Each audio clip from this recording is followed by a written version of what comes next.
Welcome to the Beyond High Performance podcast, featuring content and conversations from me, Jason Jaggard, along with our elite coaches at Novus Global, their high-performing clients, and the faculty at the Meta Performance Institute for Coaching. On this podcast, you'll hear some of the world's best executive coaches and high-performing leaders, artists, and athletes discuss how they continue to go beyond high performance in their lives and businesses. Steve Jobs had a phrase once. He says, the back of ours looks better than the front of theirs. And it not only is it true, but it's a really good element. Like, how do you get your staff how do you articulate things that you want your team to be on the same page? Because one of the hardest things to do is when you believe something really badly and someone doesn't care very much, you feel so defeated and stuck because you're like, how am I going to convey this? Well, that particular phrase, the back of ours looks better than the front of theirs. Everybody can get on the same page with what he means by that. And he understands he's resetting a bar and he's saying, this is the bar that we're setting. And you're like, wow. It also says the back of something matters.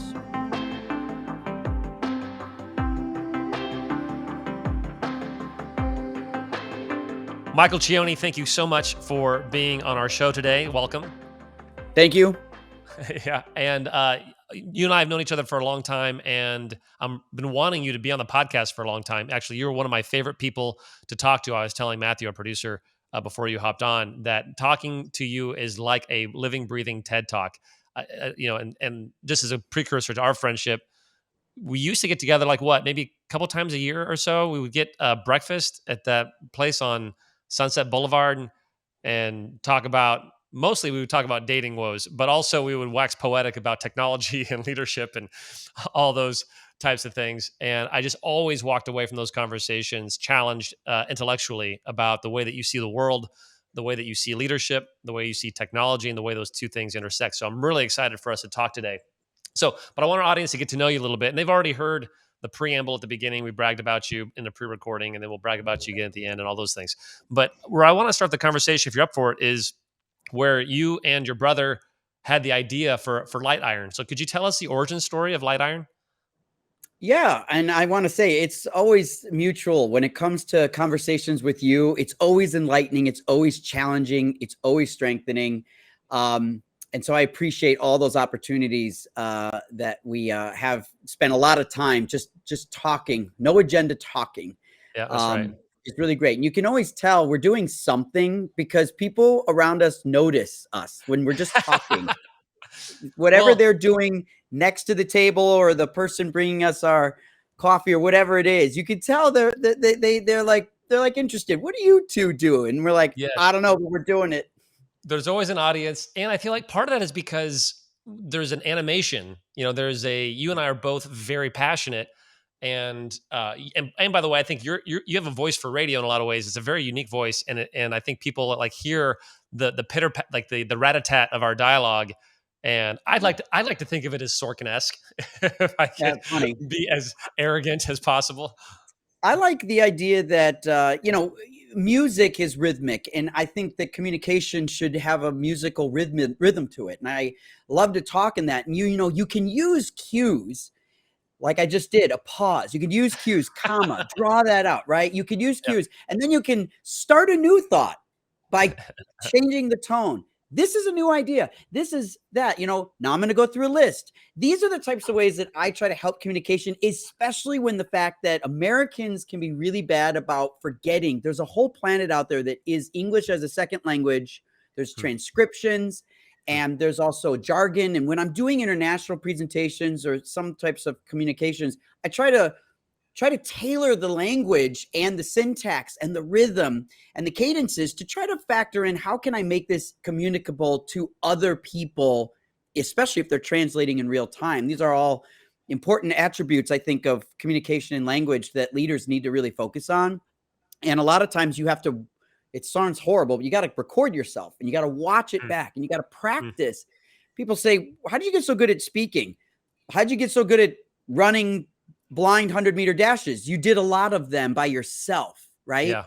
Yep. And it's like a lot of people sometimes, we watch all this television and we see in 12 weeks, you can go from a nobody working at a car wash to a major star with a record deal. That's not real. That's not real.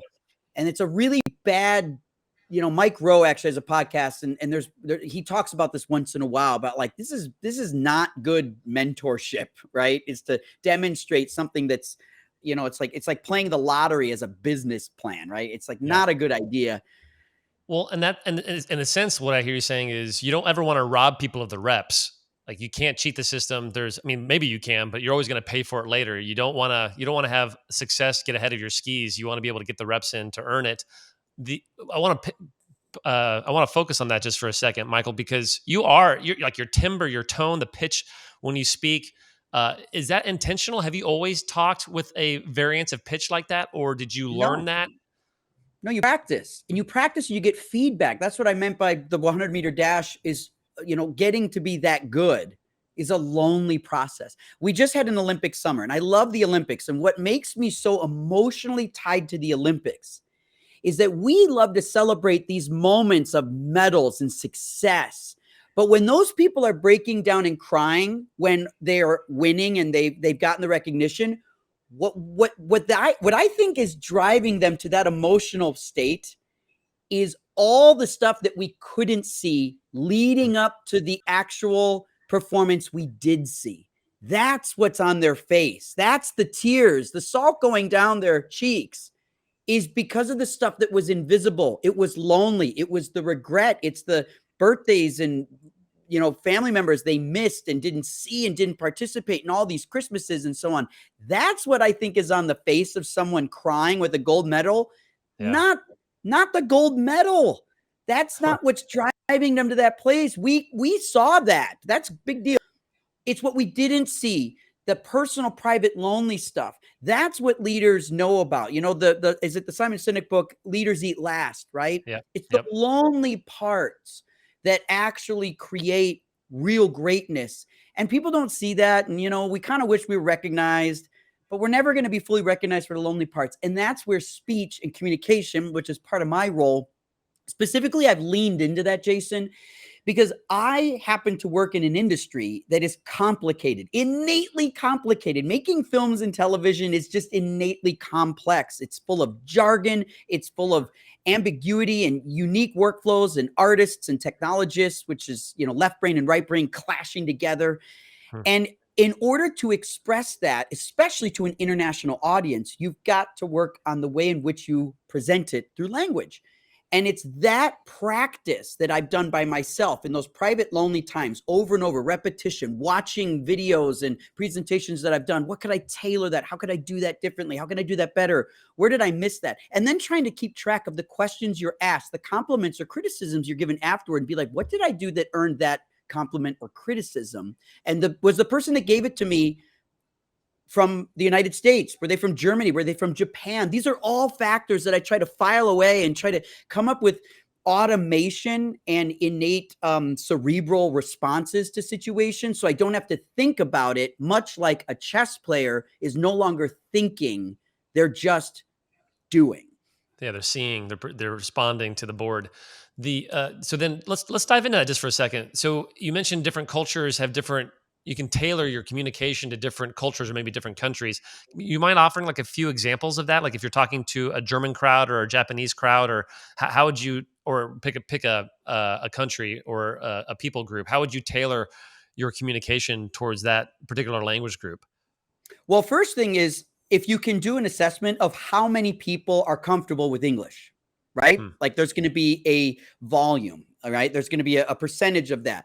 And if you're like, let's say you're in Holland, I go to Holland a lot, and Holland, a friend of mine, Theo van de Sande, is a Dutch native, and he's basically, I was like, I really want to learn some Dutch. He goes, don't waste your time. It's a dying language. There's not enough of us to keep it going. We're over it. And I was like, oh, that's so sad. And he's like, no. It's okay. We've moved on, and we're a prominent European resource responsible country. And so we're not going to make other people learn Dutch, right? I think that's a pretty clever, forward-thinking ideology that's propagated throughout their culture. So they learn English, they learn German, and they know Dutch. And that basically allows them to be, communicative to the entire planet, even though it's a little tiny country. And when I go there, I don't have to be as concerned because their English is so exceptional, right? And so I can tailor that. So what I'll do in strong English speaking cultures that are English as a second language, but strong with it, I will just filter down the jargon. I just pull down the jargon and I remove super big words, 3 and 4 syllable words. I just try to take them out and find more descriptive, simpler words, like you're talking to someone who hasn't had that exposure to the deeper level of vocabulary, right? Yep. If you're talking to a group of people that is not as proficient in English, then you've got to slow down the thought process. You got to slow the speech down. And even though I talk really fast, I really try to take it down, make sure there's proper pauses, give them a moment.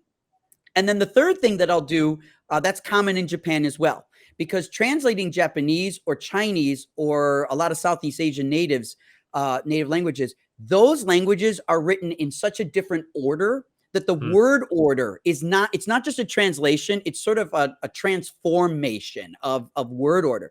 Where in a lot of the European nations, which are part of where English came from, the word order is similar enough, or what I call broken German. I can just speak German in the English order.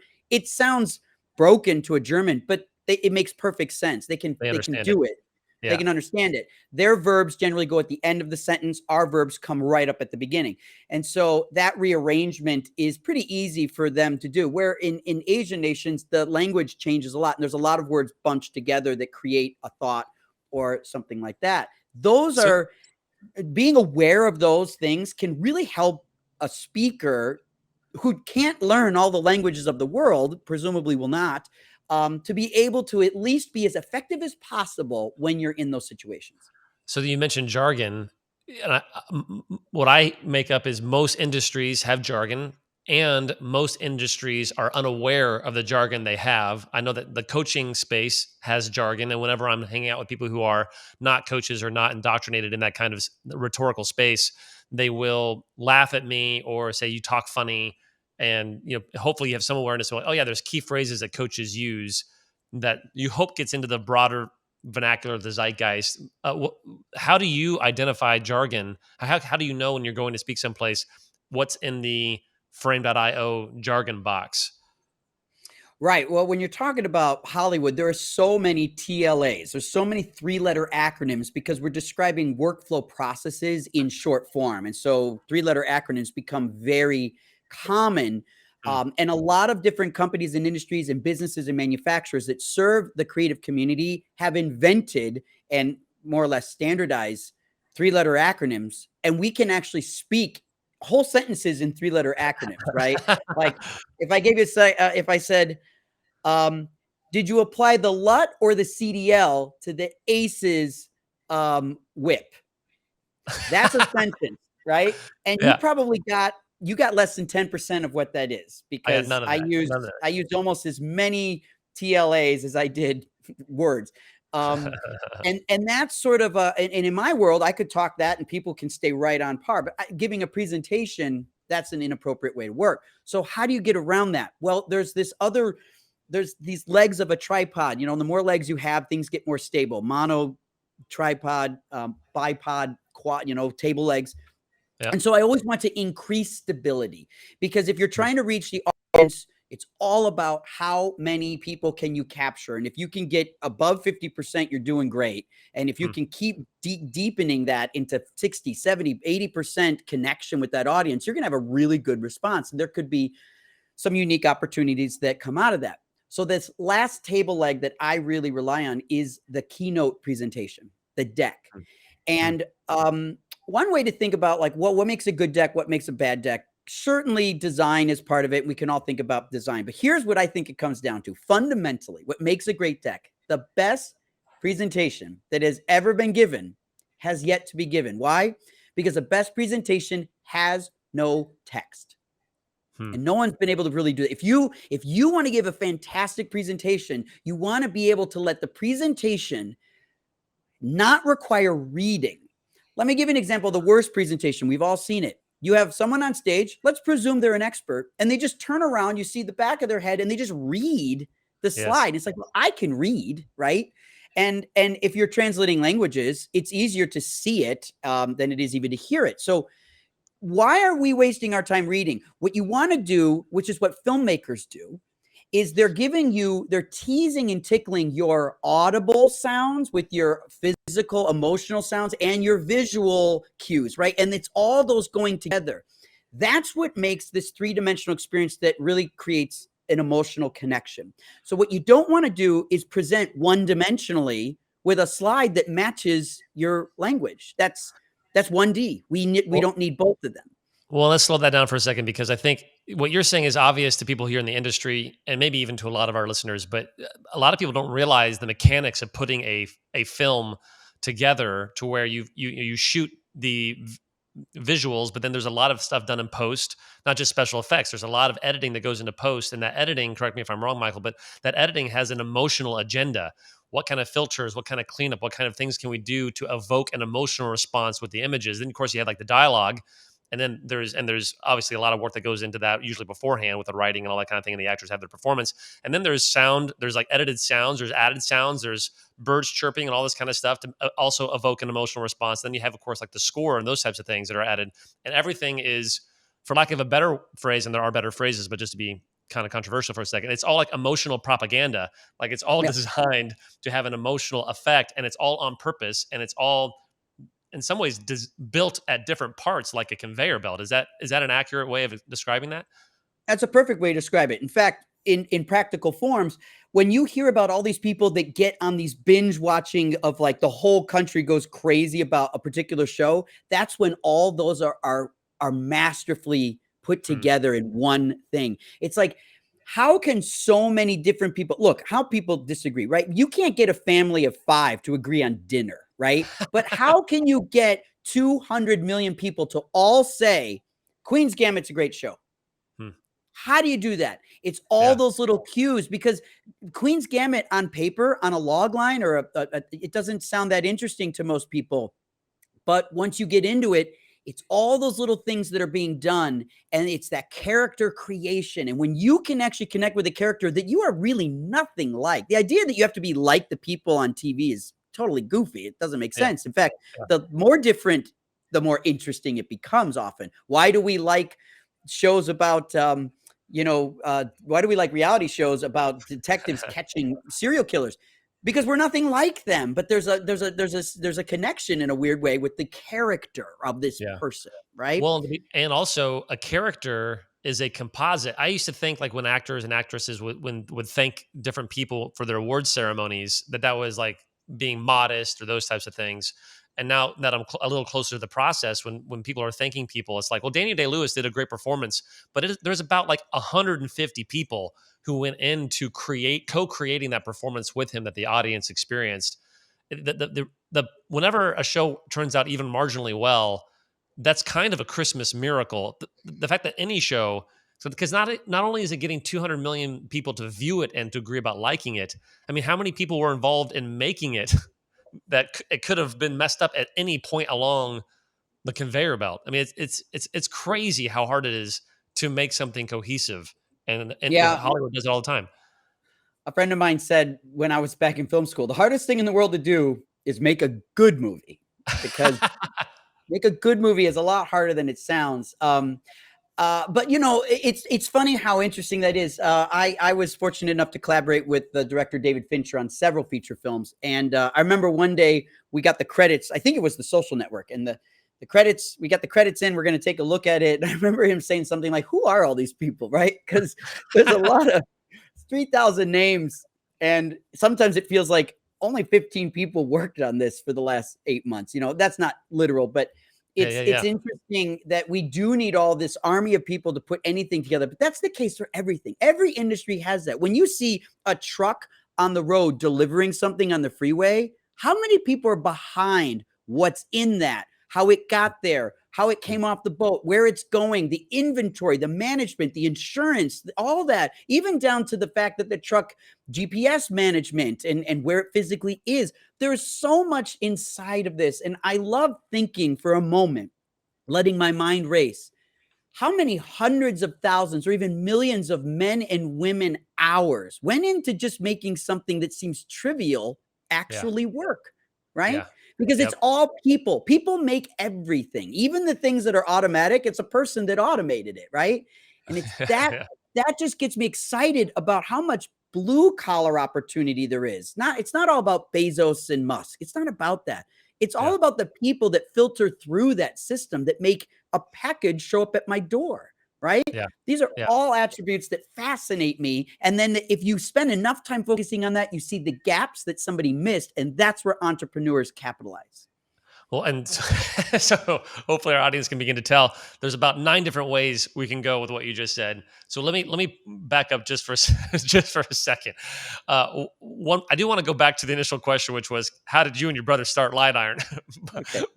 but I haven't forgotten. I just paused, I guess. Yeah. let's go ahead and go there now. And just so the audience knows, a few pins I'm putting in the conversation. One is the idea of leadership and leading teams, and especially, I think, and what I'll say this, Michael, one of the things I like about you in the industries you participated in is they're all behind the scenes industries. They're all the mechanisms and the machinery and the people who help make things that are very public, but oftentimes people don't know about them. And so I think you have a unique perspective on the Wizard of Oz behind the curtain kind of thing that creates the wonder and the joy that we call cinema, or anything really for that matter. So I want to talk about that. And I want to talk about your leadership experience. And I have some specific stories I want to tee you up to tell that you tell me, you've had told me that I really love. But before we get to all those things, so how did you and your brother start Light Iron? So Light Iron is a post-production company, which means we're a facility that you get contracted to actually make the films and TV shows for people, because people don't own all the infrastructure and talent to do that. A studio generally doesn't make a film. They hire different vendors to make it for them. There's a lot of us, right? And so a post-production house is just one of the core video-centric vendors that makes a lot of the machine work. But really, the story about me and my brother's name is Peter. He worked at JP Morgan in New York, and he calls me one day. I had started a previous post house, totally startup. And if there is an attribute that you need to have to do any of this stuff, which transcends all markets, it's something that Gladwell talks about. I think it's in Outliers. He talks about positivity bias. Entrepreneurs and leaders need to have positivity bias. We must default to the glass half full. We must, because we're going to be met with so many no's, so many yellow lights are sometimes as good as you get.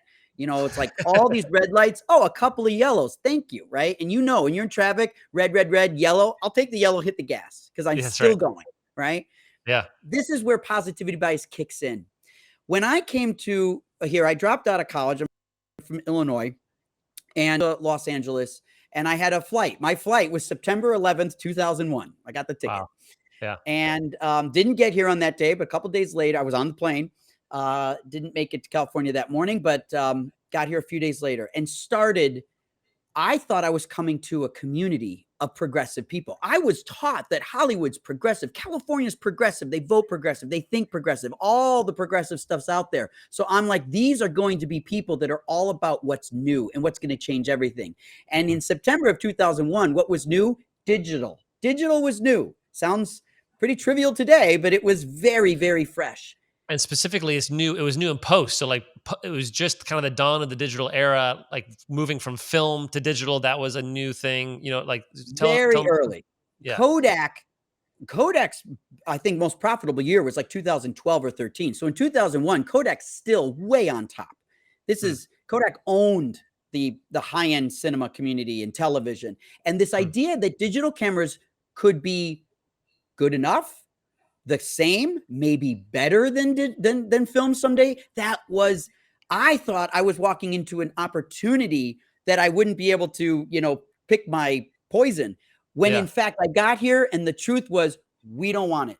We're not buying. Hollywood's not buying. I remember mentors, people that I can't name because they're still alive, but the people that I looked up to that would say, you will never get a reputable filmmaker to use a digital camera. Wow. And I believed them. Yeah. And I was showing up with my Sony stuff and my Firewire, my Final Cut, and my, Steve Jobs was pushing digital cinema through desktop solutions. And I bought that hook, line, and sinker because it was real. I wasn't sold it. I bought it and I started making it with my friends, my college friends. That's what made us quit school. The school's equipment was antiquated, and what we could buy from Apple was fantastic. And it made us feel that we should go to Hollywood and get a piece of this. And the truth is, the only way we were able to leverage this new technology was to invent and stand up our own companies ourselves, because no one was buying it. Well, and that's the So entrepreneurial thing you were talking about. And even just to pause here, so for our listeners, it's fascinating how every industry becomes an establishment, and then you have innovators in that establishment, and then you have defenders of the status quo. And even just to make this personal just for a second, so if you're listening to this, what industry are you part of, and what is the establishment, what are the priesthood that says this is how it has to be done? And frankly, sometimes a dash of conservatism is fine, like story structure and things like that. We can protect things that work or whatever, and know that anything that you're trying to protect creates an opportunity for innovators to come in and do something new. And the question, I guess, is, are you part of, Kodak? Is Kodak even around anymore? technically, yes, but are they the king or queen of the system? Absolutely not. They're a Yeah. rounding error, and that's the reality of what happened. But again, 2011, 2012, not that long ago, that was Kodak's best year. And see, when you're sitting there in 2001, let alone 2010, it seems like an insurmountable mountain to climb to knock those incumbents off. Just too Yeah. big. Kodak is too big, and I'm Yeah. too small. I'm too new. I'm under resourced. I do not have enough contacts. There's no way I can make a dent in this universe. It's too far gone. Yeah. But So then what'd you do? so that's where everybody has the opportunity to identify those gaps, those missing links, those Swiss cheese holes that you can find a way to squirrel through. Because there's a trick that a mentor of mine named Leon Silverman always taught me. Hmm. And he said, when you have two major gargantuan incumbents fighting, it's like King Kong and Godzilla. And when King Kong and Godzilla fight, the winner is badly, brutally busted up too, Yeah. right? Yeah. You watch two heavyweights in the boxing ring, the person that win is bleeding bad, Yeah. right? Yeah. They need days to recover. And so he says the goal is, when you can find ways to pit Godzilla and King Kong against each other, all you've got to do is not get stepped on. Because when they're healing or dead, that's when you strike. That's when you move.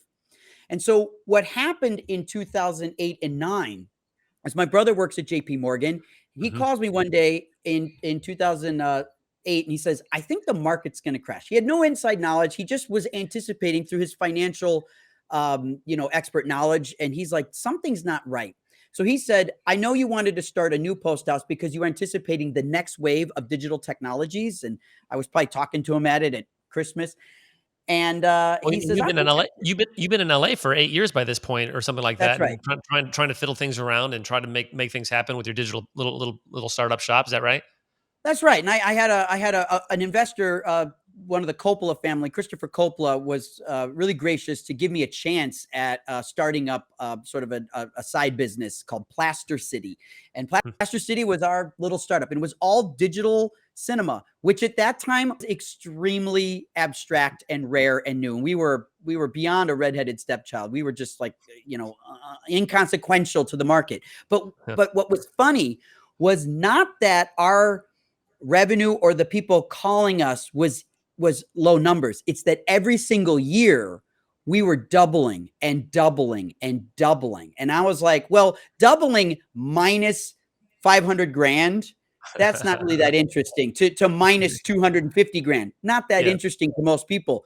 But Yeah. once you start to get into positive numbers and 250 becomes 500, becomes a million 248, then all of a sudden you're like, wait a minute, this is taking off because it's on an exponential curve, not a linear curve, right? Is that where you were before Pete comes and says, "Hey, I've got an idea," or was it before that? We were, as Gladwell outlines, we were pre-tipping point. We Okay. were pre-tipping point, but as you know, if you can visualize the tipping point scale, which is a exponential growth curve, it hits Mhm. this moment. We were totally experiencing the upswing. Hmm. And we knew that once it hits the tipping point, if we were going to be correct on the tipping point, we would need to own 100% of what we were doing. And we wanted to reinvent it because we had the foresight of how it should behave versus carrying a little bit of legacy behind us. And at So this point, so before Pete comes, at this point, you experience a tipping point, but Coppola owns all of it, he part owns of it, most of it. he owns part of it. He's a partner, and it Okay. was time for us to go out on our own. Yep. I was in my 20s, and when you start a business, the last thing the only thing you're after is the attraction to the work, not the financial benefits of it. I couldn't have cared less. What I was doing motivated me. Money was just a result. It was certainly not Yeah. an objective. And Well, so and that's an interesting, and I'm sorry to keep interrupting you, but I just want to make sure their audience is getting the brilliance of this. In some ways, I've got insider trading because I know you really well. That's another thing about you I really admire, Michael, is you are fanatical. We were at an event recently, and I was introducing you to somebody. And I was telling them about that, and he said, "Yeah, I've got one gear." And it's like, yeah, Michael's got one gear. Like he turns it on, and I really admire that about you. Every time I'm around you, I leave with more energy, and I think that's a good point. You don't have to be as obsessed with money when you're obsessed with making a world class product. The money will come in a lot of ways, but it also helps to have a brother who works at J.P. Morgan. it does. He's a great advisor. But at the end of the day, I tell this to everybody, money is just dirty paper. Right? And you don't want it to be in charge of you, because if you do that, you let money make decisions. There are so many people who let money make the decisions for them. Should I do this? Let me look at the bank. Should I go there? Let me look at the bank. That's money making the decisions for you. And I'm not saying to be cavalier with your finances. And someone might say, well, it's easy for you to say. It is easy for me to say, not because there's money in the bank, but because it doesn't matter to me. What And would I'm you replace motivated that by with? something else. Yeah, what would you say? What would you say you're motivated by? Passion, change, influence, inspiration. You know, this is the stuff that truly breeds equity, that you can cash in for way more value than money is worth, right? Because when you get a notification, I got a message not a few days ago, someone that said, you spoke to my college 10 years ago, and you told me if I do it right, if everything goes the way I'm predicting, we're all going to want to work for Reed Hastings. And he was like, who's Reed Hastings 10 years ago, Hmm, right? yeah. And now he's like, I want you to know I work at Netflix. And 10 years ago, you kind of predicted I would in this class. And he reached out and told me that story. There's so much satisfaction. I don't remember what I was doing that day, but I got up. I decided to trudge over to the school and put up a presentation, had no idea. The fact that I can learn 10 years later that it helps someone be successful, it sounds so corny, but you can't put a price on that. That's real life right there. And Yeah. that's more rewarding than whatever my paycheck represented that day's worth of work. Who cares? I don't care. I've already spent that money anyway. It's pointless. It's the relationship. And now I've got a new friend that I didn't know, and now I Yeah. can learn more about him. What do you need? What can I do? Where are you going? What's you working on? You know, Yeah. these are the opportunities that we need to be looking for. How do we cash this stuff in? Because it's so much more valuable, the human interaction. And I do want to come to what I'm working on now at some point, but Yeah, we'll get there.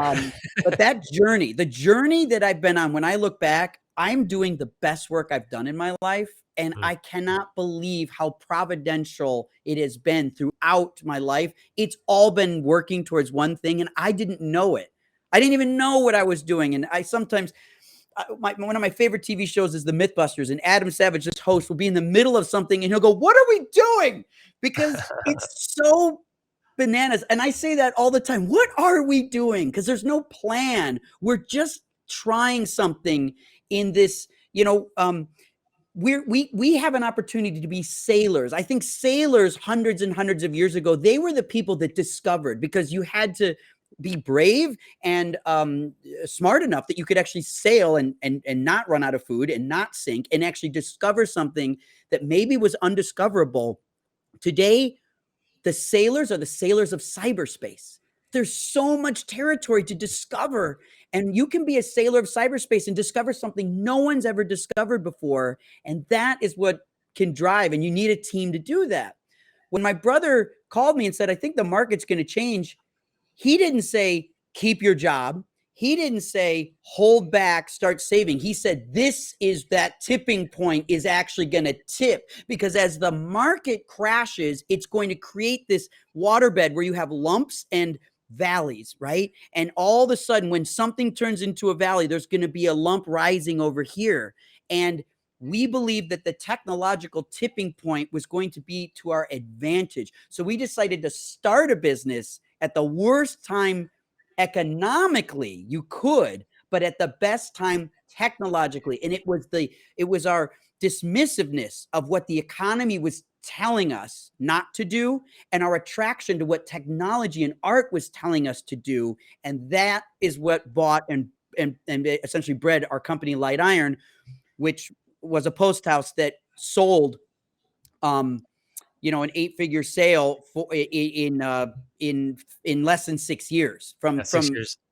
day one, it started in my apartment. We started in my apartment, and that's the address. And our original password for all the company stuff was my address, and for years. And the staff knew this password, like a master password for some of the company stuff, and like the alarm code stuff, and things like that. And it's just our address. I probably shouldn't have said that, but it's Did you, well, it was our old address. did, did you require startup capital for that? I mean, did you have a runway? And by the way, I want to push on this a little bit because you said you didn't really have a plan. And I get in some ways that that's true. I get that there's not like a master 10, 20-year plan, but I do think people like you who are incredibly strategic, I think a lot sometimes like where I say, I don't predict the future. I predict the futures. And I feel like people like you have a capacity to see there's 10 different ways this could play out, and then you adapt as you see those different things occur, like a panoramic or like a Polaroid picture. So, what would you say are the attributes of a person who's jumping into the night? I get it that they don't have like a plan, and everyone has a plan until they get hit in the face. I think Muhammad Ali said that. But what I are think it the was attributes? Tyson, but yes. Oh, was it Tyson? Yeah. Yeah. So what is it? What are some of the attributes of a leader who's able to sail in the technological cyberspace landscape? Well, the first thing is fluidity and flexibility. One of the worst attributes of people is their lack of fluidity in situations, right? And so those are people that are like strong planners. We're all related to a very strong planner. You're going on a trip. We're going to stop here for gas. We're going to stop here for this. We're going to pack this, and we're going to arrive at this hotel. And as soon as something goes wrong, what happens to that person? They lose They it. start to lose it, right? Yeah. And they're like, oh my gosh, and they freak out, right? That's a lack of fluidity. And if that can't get you through a vacation, imagine trying to start a business, right? It's the fact that you have to relinquish control and power and realize I have no power in this. All I have is instinct, and I need to be fluid and flexible when those things inevitably change. The second thing is being comfortable with being uncomfortable, right? We have to really actually covet the uncomfortable feeling. If you think of like a jungle, and then the tree line stops, and there's like, you've probably seen this, then there's this great hotel right on the tree line of a jungle, and you can go on the safari, and tomorrow you can go on the zip line, you can do all these cool trails. But as soon as you're done, you want to get out of the jungle and you want to go into the spa and the hammocks, right? You've Yeah. seen it. They take pictures from the sky. It makes you want to go there, right? Yeah. Well, some people like to live in the jungle, and I like to live in the jungle, and the jungle wants to kill you. There's 1,000 ways the jungle is trying to kill you, but people live in it, and the people that live in it thrive. And most people go in the jungle, they can only survive if they go back to the resort at the end of the day. When people actually know how to thrive in the jungle, and they respect it in such a way that they can literally control the jungle, right? Yeah. And they're not looking for the resort to survive. They're able to live in it. Entrepreneurs and leaders, you all have a jungle. Your jungle is that world that you work and play in. And you can be like, I'm comfortable in the jungle. And people that are not comfortable in the jungle and want the resort, those are not the people that are going to be as successful building businesses in blue sky opportunities. Well, and it is an interesting question. Are you a jungle explorer or a resort builder? And not that there's necessarily, we can moralize that and judge one over the other, which would be fine. But also, I think it's interesting to ask a person, no matter where you are, what is your chosen jungle? I think about my clients, and sometimes my clients are coming to me because they've built the resort and now they want to explore the jungle. Sometimes they're in the middle of the jungle and they're looking for someone to help them through the jungle. Sometimes people are in the jungle and they're looking for a better jungle to be in. They don't like the one that they're in terms of the adventure, the risk. And so it is an interesting conversation around, are you getting, really what we're saying is, are you getting too comfortable? And are you willing to make yourself uncomfortable to develop that aptitude for being, as you said, comfortable being uncomfortable? So we Yeah, actually, go ahead. well, and it's a lonely journey. This isn't something very sexy, because when you're selling this to people, it sounds good at first. But honestly, it's really difficult. There is a theory. It's kind of a fun story. And there was an explorer named Shackleton. This is over 100 years ago in Britain. And Shackleton is putting together the first expedition from Britain down to the Antarctic. And if you want to learn about this, it's hysterical, because you just Google Shackleton greatest want ad. And what he did is he put into the papers a want ad that basically said, looking for people that are, it's going to be bitter cold, it's going to be terrible conditions, and survival is unlikely. Yeah. Yeah. That was his want ad. So what happens? He's attracting people who have nothing to lose. He is attracting the only people that are absolutely up for that challenge because they're willing. For whatever's happened in their life, I imagine these people had some really sad stories in their life that said, you know what, I'm going to sign up for a job that's unlikely to survive. And what happens? They end up getting to the ice. The ice, they don't understand how it works, and they don't realize their boat gets trapped in the ice. And when they wake up the next morning, there's a mile of ice behind them. And they're like, oh, we have to wait till spring. And as the spring approaches, the ice is changing. It's destroying the boat. So the boat that they're going to take home isn't going home. And they have to figure this out. Long story short, because of that fantastic want ad, which is the most honestly written job description ever written by any boss ever. Yes. When it hit the fan, nobody died. They all made it back. Nobody ate each other. Nobody killed each other. Nobody did any of those things. Because if you hired the wrong people by overselling the job and get the wrong people, they wouldn't have made it the first week. But he got the right people and they survived. And a year and a half later, they show up in the harbor and everyone's like, oh my gosh, they're all here. What a remarkable story, not of explorers, but of leadership and of honesty and being transparent with the people that I'm leading you in a place that's going to be lonely and hard. That's when we started Light Iron. We had 7 people with us and we did get some investments, some seed rounds to get us going. And it was through raising a seed round with one investor and then putting this stuff and growing it organically with people that were not hired guns. These were invested people.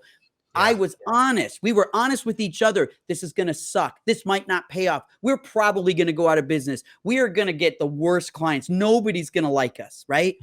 And when you get people raising your hand saying, that's what I want, you know you're into something. And when it started to tip, when the scale started to tip and we started to really capitalize on that, the expansion of Light Iron, within 2 years, we were in New York.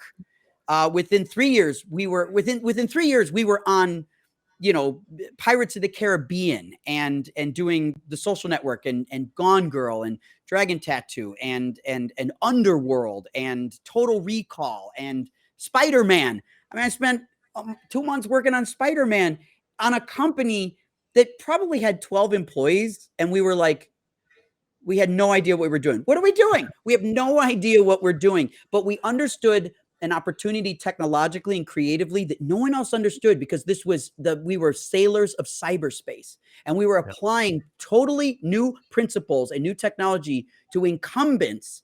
And because the tipping point timing was predicted right, it actually worked out in our favor and our company exploded. Yeah. Well, and again, there's so many good things here, and this is one of the reasons why I like being around you, and why I want people listening to this to be around you. There's a sense of adventure that goes with that, and even as so our company, we have all these coaches, and as we're scaling, we're adding coaches all the time, and people are joining. Oftentimes coaches come to us and they say, "Hey, I'm joining. I want to join the firm so that it'll make things easier." Like, "Hey, can you give me a salary?" And none of our coaches get salaries. Everyone's, to use a violent metaphor, you eat what you kill kind of a thing. We hunt together and we serve together, but there's no guarantee of income. It's a very entrepreneurial model. And recently I was having a conversation with one of our executives and we were talking about, hey, like, we're not looking for people who want to join our community so that it'll be easier. We want people who want to join our community so that they can become stronger. And there's a different modality there. Like, people were attracted to going on that seafaring trip to the Arctic, not because it was going to be easy, but because it was going to make them strong. And there's a developmental aspect of that. And I feel like you not only embody that, but you capture that oftentimes. And we might as well go here too, because so now we're jumping around. This is going to be very memento. But you're the I'm going to make sure I say this right. The Global Senior Vice President of Innovation at Frame.io. And how many employees right now are joining the company, like, per week or per month? Frameio is like explode. I mean, we hired 10 people a week probably. When I joined, it was probably 80 people, something like that. Now it's over 300. And of course, we were acquired by Adobe about a month ago. And so this is all about, and the CEO and co-founder, Emery Wells and John Traver, really are true sailors of cyberspace too. They saw an opportunity, and you'd say, okay, I'm going to put some QuickTime movies on the internet and hit play. Don't we already do that? And that's where the entrepreneur says, actually, not exactly this way, that this community is missing. When you think about what is Frameio, Frameio is a cloud-based collaboration program. It's like YouTube for professional filmmakers. But YouTube is not for pros. It's for YouTubers, right? Yeah. And Yeah. Vimeo is for Vimeo, and Instagram's for Instagram. Remember, prior to TikTok, if you would have said there's a whole new way to compete with YouTube, you would have said, no way. Absolutely. And TikTok will completely eclipse and destroy Facebook, right? Yeah. Yeah. It'll become far more prevalent in this society than Facebook. But even 3 years ago, nobody could see that there was a new wedge to get in. And once you go into a wedge, you can open that wedge up and create a new market. New market. Well, and to be clear, so Frameio, and I want to make sure I'm saying it right. So it's Frameio, not frame.io, which is what I've been calling it Yeah, for you don't have to years. pronounce the dot after Okay. frame or after Mr. or after yeah, you don't have to do Okay, that. all right. It's Screw up to you. you. It's All up to right. you, Jason. It's up to you. Okay. Frameio, because I've been using. There's not a single project, like storytelling project, I've been on where we haven't used Frameio. So we've been using that for years, and our podcast is edited on Frameio. And just so our audience knows, and this is kind of a shameless advertisement or plug or whatever, Vimeo and YouTube are very mono communicative in terms of you interact, and the closest you get to interaction is comments, and a lot of times you can shut those off because we're in a season where you can't say anything without half of the country hating you. So Frameio is really fascinating because you can get deep collaboration, and you can have a variety of people get their opinions simultaneously. And in our, sometimes when the microphone's not rolling, Mike will tell you how our coaching firm is using Frameio to train coaches. It's actually really fascinating how we're playing with your technology in over at our institute. It's really, really interesting. And it's amazing how making video collaborative is something that Vimeo and YouTube just aren't, or TikTok or Instagram or anyone just isn't doing. Right. And if you think about it, when you think about how the internet is interfaced with, it's generally the caboose of the train. It's the end of the line. You're seeing the final result. Well, Yep. someone has to manufacture everything to get to the final result. And Frameio is the ubiquitous, creatively empowering tool that allows you to do all the work in progress. There's a 3-letter acronym WIP that I mentioned earlier, right? The work in progress component has all those 3,000 names of people that have to collaborate. None of those people are going to do that on YouTube because that's the last step. What about steps 1 through 999? That's Frameio. And because we've sort of captured this market and understand it very well, because Emery and John worked at a post-production company. Emery's kind of pseudo-famous because his post house did all the SNL digital shorts. Oh, and so wow. we've all seen those digital shorts, and and what happened was, out of that agency type of post-production finishing house, he says, you know what, we're missing a technology. And we could try YouTube, we could try Vimeo, but it's missing all these things. What about inventing it? And as he invented it, he realized one day when he woke up, that's the business, not this post house. And he closed the post house and started pushing everything to Frame. I And love that. and it's born out of necessity, right? And this is the great entrepreneurial spirit. He'd already been an entrepreneur, very successful. Him and I known each other probably since 2007. And he was a colleague, a sort of a competitor, but we sometimes call it cooperation, right? And so you collaborate and cooperate with competitors sometimes. And I was in LA, he was in New York, and then I moved to New York. And then I sold Light Iron to Panavision, which everyone's sort of seen the Steven Spielberg with the big Panavision film cameras. Panavision's almost a 70-year-old company, a dynasty, one of America's few dynasty companies, right? Certainly one in the media and entertainment business. There's not very many dynasty companies that people know as a colloquialism. Like Panavision's kind of well known. People know that logo. And Panavision wanted to diversify its business, and it looked at the tipping point that Light Iron created with digital cinema technologies, mobile technologies, web-based technologies, and they said, that's what we need. So they acquired Light Iron, and when that acquisition happened, I started focusing on acquisition, cameras and lenses and optics, and I opened up a whole new world. Again, Adam Savage on Mythbusters, what am I doing? I'm like, well, Yeah. if I'm at Panavision and Panavision is an optics and camera company, well, why don't I learn that trade? Why don't I explore that tunnel? Right. Well, and it's not just learning about. I mean, I think that's what I want. Part of what people listening to hear. You don't just learn about things. You ask, what's the bleeding edge of this thing? So it's not like you're asking, how can I understand how cameras work? I mean, how many cameras have you invented? I mean, are there patents? Like, because I've been knowing you for a long time. I'm always seeing you like show, like when I would come over to the studio or the office, like your mad scientist lab. There'd be like all these cameras that like people are begging to use that don't really exist yet. I am a soldier among soldiers. I've been fortunate to collaborate with so many smart people. I find myself at the beginning and bleeding edge of a lot of camera and post production technology. It's kind of remarkable. I don't know how these stories came about, but if you like to live in the jungle, you'll discover things. If you like to live in the outside the jungle, there's a lot less to discover because it's all groomed, it's all trimmed, it's all supposed to be there. I like Yeah, wandering around. And when you wander around, you find other people wandering around, right? And yeah, it's in that process of discovery that you discover that plant is poisonous and that one's tasty, right? And you go yeah, through those processes. Of course, they're never going to give you the choice back at the resort. In the jungle, it's trial and error. And you'll yeah, find other people like you, which is why I'm a soldier among soldiers. I'm working with other people like me who like to live in the jungle, who like to be, they're comfortable with being uncomfortable. I can't do this alone, Jason. I'd be upside down and backwards in 5 minutes without a good team. But when you find the Shackleton approach of being able to recruit the right people who are willing to bleed for you, now you get them in the jungle, you start exploring, you start tasting things and see who gets sick. You're applying that knowledge going forwards. And then all of a sudden you find yourself with resources and you're actually inventing something real and you didn't plan it. And once you start to get hungry for it, it's all you think, eat, dream, sleep about. It's all you want to do is bring this to the world to help democratize it, right? yeah.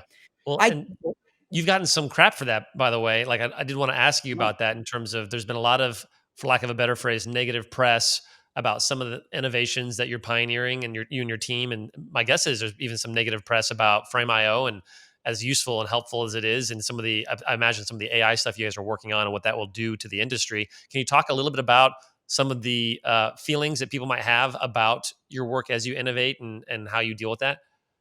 Yeah, Steve Jobs was giving a presentation a long time ago, and someone in the audience got the mic and asked a really direct question. It was really like bad. And Steve, his summary, he takes a moment and he pauses and he says, "You can only satisfy some of the people some of the time."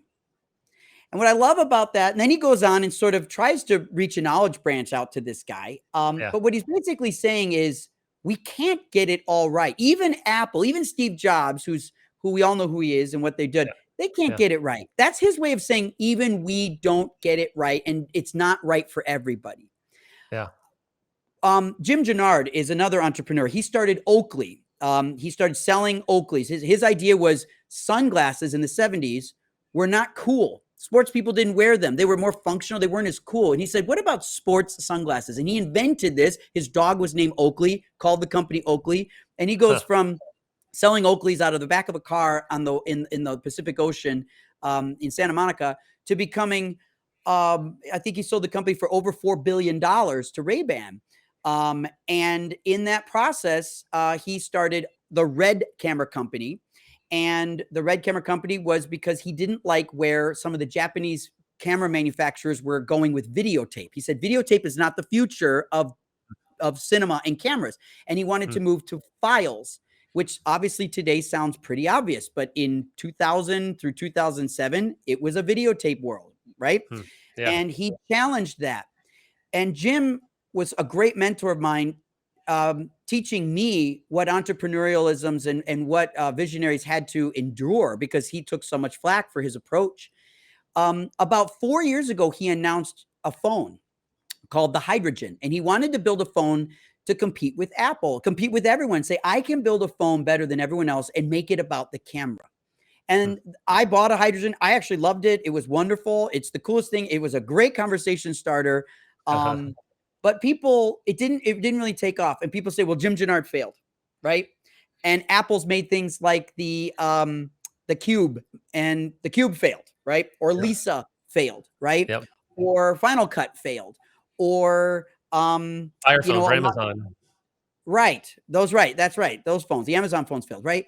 And what you actually have the ability to do as an entrepreneur is say, no, no, no, no. We fail up, right? Yeah. Because a failure is really a true failure is to continually make the same mistakes and not really gain any traction, any education from those mistakes. And then you really don't know why you failed, because if you can't really assess the situation, you're bound to make that same mistake again. Well, and keep going When with I make Jim's story. Well, because Jim, our audience probably don't know, but so Jim invented this camera called the Red, and keep going. It's like what? Because yeah, people, and the Red camera, it became basically the most popular worldwide global digital cinema camera. It became the last year at the Oscars, the movie that won was Mank for best cinematography, and that's shot on a black and white red digital camera, and it's won the best cinematography award, and it also inspired other companies that aren't Red to build their own versions of Red. And he took a company like, think of Sony, a company like Sony, which was all on a tape-based infrastructure. He changed their entire roadmap. One guy, wow, by making one camera, took all of Sony, and his company was barely 100 people in Irvine, California. He barely 100 people. His cameras were barely coming out. They were barely working. But the idea behind them, and when they functioned, and how it was, where you could see where the puck was going to be, all of Sony pivoted the whole thing, and yeah, videotape disappears. And a videotape today sounds archaic, archaic, but yeah, or film even. So a guy failed, entrepreneur failed with his phone, but the technology that was in the camera on the phone became the industry standard over time. And by the way, the Red camera, and maybe this is too like industry in the weeds or whatever, but the Red camera used to be incredibly expensive to get a hold of. I mean, I remember people, weren't you like leasing like a new Red to James Cameron because he just wanted to play with it because it was so far ahead of what people were using that he was just excited to fiddle with it? the amount of people I've hand delivered Red cameras to is pretty inspiring. Ultimately what happened with the Red camera is we partnered with them at Panavision, and Panavision, this dynasty with all this film history, and the Spielberg with the Jaws and the camera over the bow of the ship and all that stuff. Panavision bet on Red, and we invented a camera together. I'm actually wearing the shirt by chance today, which is called the DXL. And this was the camera that I was the product director of. And we made a camera with Red, and we built a Panavision digital camera called DXL. And it was the Panavision version. And it's like that all came from this little startup company that had this crazy idea that they could compete with Sony. And that's the entrepreneurial spirit. It also comes down to one of the things that I would say, I don't want to be too ethnocentric here, to use a big word, but one of the things that I think is really unique about Americans, and an advantage that we have, and other people can take this advantage, because once you have the information, you can apply it to wherever you are. But Yep. one of the advantages that Americans have, and I'll give you an example. If you're an American and you've been on this planet for several decades, this will resonate with you. The way in which we've been dealing with electronics up until very recently has a certain type of menu: VCRs, DVDs, microwaves, and we hate it. Yes. You hate the menu systems. But that, I posit, is an American thought process, because the engineers who develop that stuff overseas, they don't hate those menus. It makes sense to them, which is why they designed it that way. Hmm. So factor into your thought process, what if the menu systems that we hate, that is someone else, it's totally logical to them, it's a cultural thing, is why certain things are designed the way they are. Yeah. Well, one of the advantages right now, you can challenge me on this, but the best software in the world is coming out of America. We're building the best software. We were not building electronics. We certainly weren't building the best cars. There was a lot of cultures that could do things. We weren't making good TVs. Like the American TV companies, they were getting beat by Japan and Korea, right? Yep. The American Yep. car companies were getting beat by the Germans, right? You know, the Italians still make the best cars in the world, in my opinion. And the Koreans are making some of the best, coolest, very clever cars, but when it comes to software design, and specifically menus, if you have a car that you had a phone that you could plug in, when you looked at the car manufacturer's menu system, it was so bad that we had to invent CarPlay so you can actually put your Apple phone on Yeah. on the thing. You're like, why didn't they just build this the first time? Because Americans think about design and specifically navigating differently. And why did Apple get so popular? I think it's because of the operating system is Yeah. an American operating system and it works. We like this idea of docks and we like this idea. And Red actually built a camera similar to Mac OS where there's a dock at the bottom and there's buttons like that. And you're operating the camera. It feels like an Apple computer. And that starts to trigger things that is different than this menu scrolling page after page after page, which is how all the incumbent cameras were done. So it's not just about sensors, Jason. It's also about the interface and the interaction, the tactile elements of new inventions. You got to think about the actual society that's going to come in contact with it. Skeuomorphism attributes and things like that are all what tickle the mind and feeling like, what is this interaction going to look like? You know, those are all attributes that go into the stuff I'm thinking about, tactile nature of these things and the software design things, all that matters. Well, and it does, and it's interesting. Again, going back to the emotions of film, like this is, and you're a very engaging, emotional speaker. And there's this is all, for lack of a better phrase, emotional and or aesthetic. And I think that's what's fun about innovation is it's not just how can you make something functional that does something that people either say can't be done or has never been done before, but then how can you make this beautiful to where people are longing to use it, where using it is a delightful experience. And again, for people who are listening, like I'll talk to coaches specifically. Like I want my clients, and I think right now we have 200 and some clients in 12 countries. Like I want our clients to be delighted. And we actually had a form that our clients fill out after every session called the thrill form, because we want to get feedback of whether they're thrilled. Now, some people are committed to not being thrilled no matter what you do, and that's an interesting conversation to break open for people because it changes their lives once they're open to being thrilled. But it is an interesting thing to say, okay, how can you make this camera not just better from a resolution standpoint and how many Ks it's going to have and those types of things, but how can you make this a darling to work with, which I'm imagining too, Michael, cuts down, like increases usage time. It cuts down, you can move faster with the camera. You can get stuff done faster, which of course cuts down production costs and things like that. The intersection of functionality and beauty, which I think probably is what Steve Jobs is also obsessed with. You remind me of him in that regard because you are obsessed about both of those things. Yeah, Steve Jobs had a phrase once. He says, "The back of ours looks better than the front of theirs."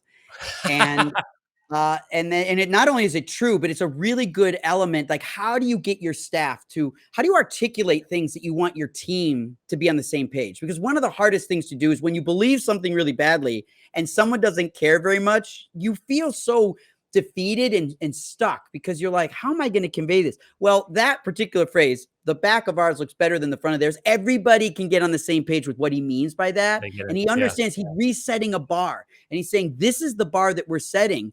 And you're like, wow. It also says the back of something matters, right? Like Yeah. the stuff that, it's all this stuff that people would say, does it really matter? Does the box really matter? Emory put together a bunch of core values at Frameio. And one of these core values is perforate the sticker. What does that mean? Perforating the sticker is the difference between when you go to Best Buy and you buy, let's say I don't know, whatever you buy at Best Buy in a package off a shelf, you need a hand grenade to get that package opened, right? No You kidding. need Yeah. a chainsaw. You got to put gloves on. You got to get chainmail to not get cuts on yourself just to get this thing open, right? Yes. When you go to Apple, they've already perforated the sticker. They even want the destruction of the box to go well. Yeah. That's how far they're taking it. That the actual cardboard in your hands has a softness to it, right? Yeah. And you don't need a knife. You don't need a chainsaw. You don't need to worry about cutting yourself to get this thing open because you're so excited about opening the thing that you bought, that you waited in line for, wanted. You want that, even that experience matters, right? To be delightful. Yeah. Everybody can set that standard, but only a few companies are willing to do that. And if you think it doesn't matter, you'd be wrong. Well, It's the difference between even like if you see, we in Hollywood, we have companies that rent trucks. Okay. And there's different companies that rent trucks. I'm not going to name the brands, but there are different companies that rent trucks and you rent them to put lighting gear and camera gear and art department gear, all this stuff in there. Some of the companies wash the trucks every single night. They grease the tires. and they wipe the dash down and the outside of the truck is sparkling. And other companies, they go as long as they possibly can before someone writes "wash me" in a finger and draws something gross on the back. Yeah. That's one of the differences. That's perforating the sticker, right? Yeah. It's realizing that cerebrally, we can see the care that goes into that little moment. There's probably care everywhere else that I can't see, Yeah. right? That's right. You're not hoodwinking someone with a washed car. You're realizing if somebody's got the infrastructure to wash cars every single night, they've got their act together. Yeah, well, it's the I'm gonna mess up the band, whether it's Led Zeppelin or Pink Floyd or whoever, or Rolling Stone, where they put the green M&Ms or whatever in the contract because they're doing pyrotechnics and things on stage. And if the people who are running the event can't read the contract detailed enough to put green M&Ms or whatever they're asking for in the bowls in their green room, they can't trust them to blow things up around them when they're performing Highway to Hell or whatever it was that they're playing. And it is there. I've never thought about that before, Michael. That's brilliant. Like there are certain kind of key symbolic excellences that communicate excellence throughout the organization. And what does it look like to fight for that? By the way, just to hear your response to this, I feel like most people or companies sometimes drift away from that because it becomes, in their minds, it becomes like the CFOs who are listening to this are hearing cost benefit ratio. It costs more money to do that. And if we're trying to cut costs and increase profits, the pursuit of excellence sometimes is seen as an inhibitor from that. Like, what would your response be to that? Well, we all understand the value affiliated with certain brands. We expect to pay more for a Ferrari than we do a Civic, right? And Yeah. so if you're thinking about, well, how do I maximize ROI? I can't afford to wash the cars every single night, but you can if you charge more for the car. Well, what's going to make people charge more for the car? All those attributes, perfing the sticker that contribute to the entire experience being better. That's premium. I expect to pay that. I actually want to pay that.